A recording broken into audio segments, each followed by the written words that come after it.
আসসালামু আলাইকুম সম্মানিত গায়েস, সবাই কেমন আছেন?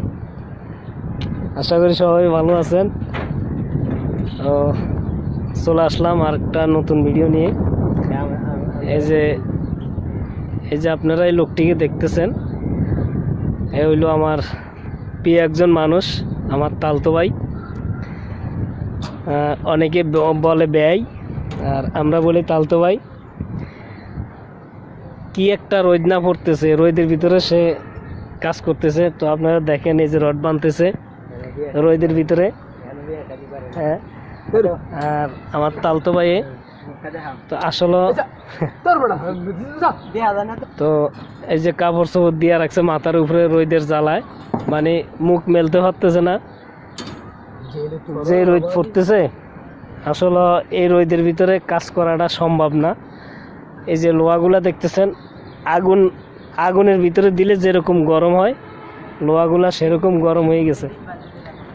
তো এখন যদি এই ছাদের উপরে একটা ডিম ভাঙ্গি যদি দিই, তারপরে ডিমটা বাজি হয়ে যাবে। তো এই রোদের ভিতরে কাজ করতেছে কিভাবে, তো সেটাই আপনাদেরকে দেখালাম। তো আশা করি সম্মানিত ভিউয়ার্স, আপনারা নিশ্চয়ই বুঝতে পারছেন এতটা রোদের ভিতরে আমরা কতটা কষ্ট আছি। তো বলি আসলে বুঝাইতে পারবো না। যারা রোদে কাজ করে, এই রোদের ভিতরে যারা পরিশ্রম করে, তারা অবশ্যই বুঝতে পারে যে আসলে এই রোদের ইয়াটা কি। তো অসংখ্য রোদ পড়ে, যে রোদের ভিতরে আমি না এখন দাঁড়িয়েছি, তো আমি একদম দোস্তরম ঘামিয়ে গেছি রোদে। তো সীমিত এই দাঁড়িয়ে থাকার জন্য। তো আপনারা আমার এই তালতো ভাইয়ের জন্য দোয়া করবেন, যে এই রোদের মধ্যে এত পরিশ্রম করে, এত পরিশ্রম কেন করে, বাবা মাকে নিয়ে, ভাই বোন নিয়ে, মানে দুই মুঠা খাওয়ার জন্য এই রোদের ভিতরে, এই গরমের ভিতরে পরিশ্রম করতেছে।